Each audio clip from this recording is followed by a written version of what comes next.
भी हैं कि आने वाले कुछ दिनों में प्रयागराज महाकुंभ शुरू हो जाएगा। तो हम जानेंगे महाकुंभ क्या होता है, महाकुंभ क्यों मनाया जाता है, इसके पीछे क्या रीज़न है और उसके साथ साथ प्रयागराज महाकुंभ से जुड़ी हुई बहुत सारी ज़रूरी जानकारी भी मैं आपको देने वाला हूं।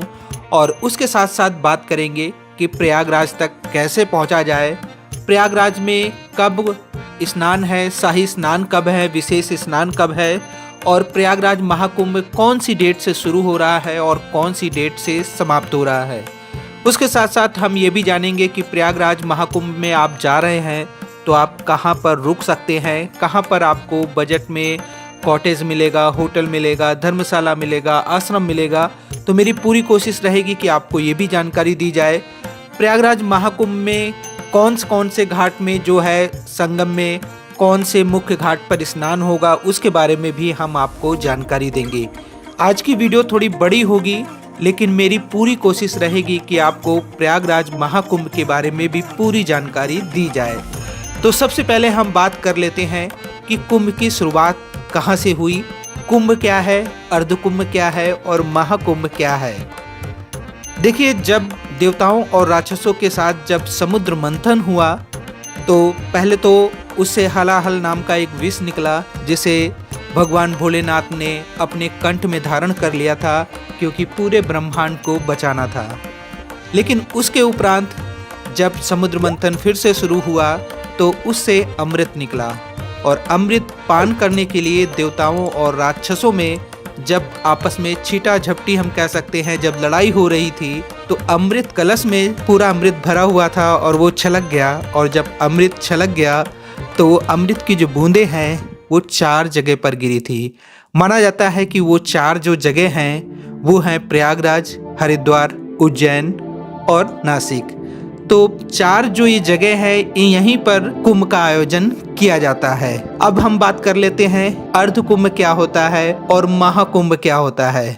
देखिए, अर्ध कुंभ जो है सिर्फ 2 जगह ही होता है, एक हरिद्वार है, एक प्रयागराज है, जो कि 6 सालों के बाद होता है। और जो कुंभ है वो 12-12 सालों के बाद चारों जगह पर, नासिक, प्रयागराज, हरिद्वार, उज्जैन। इस बार का जो प्रयागराज महाकुंभ है जिसे पूर्ण महाकुंभ कहा जाता है, उसे को इस बार इतना ज़्यादा खास क्यों माना गया है, उसके पीछे जो रीजन है मैं बताऊंगा आपको।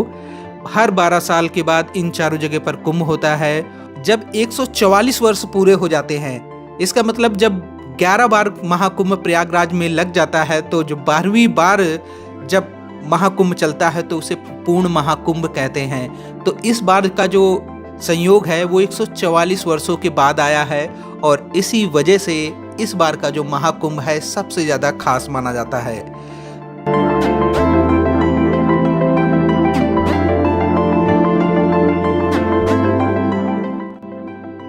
भारत का सबसे बड़ा आध्यात्मिक मेला जो है ये कुंभ और महाकुंभ होते हैं, जहां पर सबसे ज़्यादा श्रद्धालु पहुंचते हैं और आस्था की डुबकी जो है लगाते हैं। जब हरिद्वार कुंभ चलता है तो लोग गंगा जी में आकर डुबकी लगाते हैं और जब प्रयागराज में महाकुंभ होने जा रहा है तब तो और भी ज़्यादा खास हो जाता है क्योंकि वहाँ गंगा जल भी है, यमुना जी का जल भी है और सरस्वती जी का भी जल जो है वहाँ पर मिला हुआ है।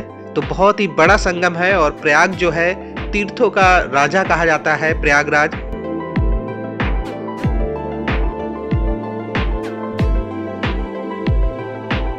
अनुमान के अकॉर्डिंग लगभग 40 से 50 करोड़ श्रद्धालु जो है महाकुंभ में प्रयागराज पहुंचेंगे और वहां पर डुबकी लगाएंगे। प्रयागराज महाकुंभ है जो 13 जनवरी से पहला स्नान जो है वो शुरू हो जाएगा और 26 फरवरी को लास्ट स्नान होगा। तो ये लगभग 45 दिन का महाकुंभ चलने वाला है और इस बार इतनी ज़्यादा व्यवस्थाएं की गई हैं क्योंकि अब इस बार का जो महाकुंभ है ना हमेशा के लिए याद रखा जाएगा। सालों से तैयारी करनी होती है। दोस्तों, इस बार महाकुंभ का जो एरिया है वो भी काफ़ी ज़्यादा बढ़ाया गया है। प्राप्त जानकारी के अनुसार लगभग 4000 हेक्टेयर जो है वो ज़मीन मेले के अंदर रखी गई है ताकि जो भी आए आराम से स्नान कर सके, डुबकी लगा सके। प्रयागराज में इस बार जो है बहुत सारे ऐसे घाट हैं जो पक्के बना दिए गए हैं क्योंकि जब इतनी ज़्यादा संख्या में श्रद्धालु पहुँचेंगे तो एक घाट में तो स्नान कर पाना बहुत ही मुश्किल होगा। इस वजह से कई ऐसे घाट हैं जो बनाकर तैयार कर दिए गए हैं ताकि जो भी श्रद्धालु पहुँचे वो आराम से स्नान कर सके। आगे मैं वीडियो में आपको ये भी बताने वाला हूँ कि कौन कौन सी डेट को स्नान है, कौन कौन सी डेट को शाही स्नान है, कहाँ पर आपको रुकना चाहिए, कहाँ पर श्रद्धालुओं की रुकने की गवर्नमेंट के द्वारा व्यवस्थाएं की गई हैं। तो वीडियो को पूरा देखें और लाइक करने के साथ शेयर ज़रूर करें। अगर आप इस वीडियो को शेयर करेंगे तो ज़्यादा से ज़्यादा लोगों को जानकारी मिलेगी। जब वो प्रयागराज पहुँचेंगे तो उन्हें ज़्यादा मुसीबत तो नहीं होगी, थोड़ी बहुत तो मुसीबत स्वाभाविक है। और स्वाभाविक इसलिए कह सकता हूँ मैं क्योंकि जब करोड़ों की संख्या में हर स्नान में श्रद्धालु पहुँचेंगे तो पैदल भी आपको चलना होगा और इंतज़ार भी करना होगा। तो वीडियो को पूरा देखना है। सबसे पहले हम बात कर लेते हैं कि प्रयागराज कैसे पहुंचा जाए। देखिए, प्रयागराज ट्रेन के माध्यम से बहुत ही अच्छे तरह से जुड़ा हुआ है। दिल्ली हो या हावड़ा हो या हम कह सकते हैं मुंबई हो, कलकत्ता हो, जितनी भी देश की बड़े बड़े शहर हैं, मैक्सिमम शहरों से डायरेक्ट प्रयागराज के लिए ट्रेन मिल जाएगी। अगर आपके शहर से ट्रेन नहीं है तो आपके आसपास जो बड़ी सिटी है वहाँ से डायरेक्ट ट्रेन मिल जाएगी। ट्रेन सबसे अच्छा माध्यम है और इस बार तो प्रयागराज के कई जो छोटे स्टेशन हैं उन्हें भी बहुत अच्छे से तैयार कर दिया गया है। प्रयागराज जंक्शन तो पूरी रूपरेखा ही बदल गई है, बहुत सुंदर बना दिया गया है। एक संगम स्टेशन भी है, उसके साथ साथ एक छिवली के नाम पर एक स्टेशन है, सूबेदारगंज स्टेशन है और नैनी स्टेशन है। बहुत सारे स्टेशन जो है उनमें और आधुनिक सुविधाएं दे दी गई है ताकि जो भी श्रद्धालु वहां पर पहुंचे वो आसानी से ट्रेन के माध्यम से पहुंचे और डुबकी लगा सके। दोस्तों, उसके साथ साथ अगर आप लोग फ़्लाइट के माध्यम से पहुंचना चाहते हैं तो प्रयागराज में भी एयरपोर्ट अच्छा सा बन गया है, वहां आप लोग जा सकते हैं फ़्लाइट के माध्यम से।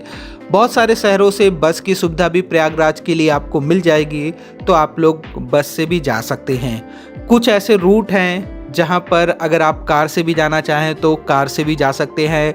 टोल टैक्स भी कई जगह के 7-8 ऐसे पॉइंट हैं जहां पर टोल टैक्स भी जो हैं फ्री कर दिए गए हैं। अगर आप नॉर्मल अपना पर्सनल व्हीकल लेकर आप प्रयागराज महाकुंभ में जा रहे हैं तो टोल टैक्स भी फ्री कर दिए गए हैं। सिर्फ जो कमर्शियल व्हीकल हैं उनके लिए टोल टैक्स वहां पर लगेगा।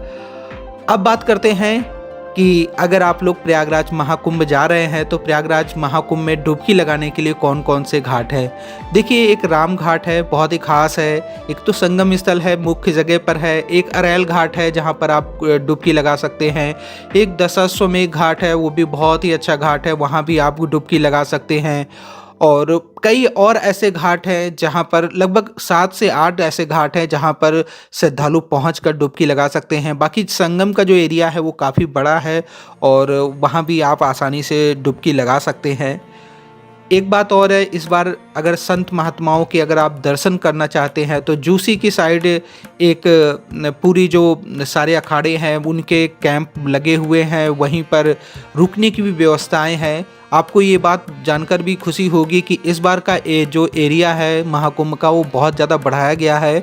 जहाँ पर अखाड़ों की छावनी है वहीं आसपास में रुकने के लिए श्रद्धालुओं के लिए कैंप भी बनाए गए हैं और उसके साथ साथ डोरमेट्रिक बेड की सुविधा भी दी गई है। जिनका बजट कम है वो आसानी से वहाँ रुक सके। और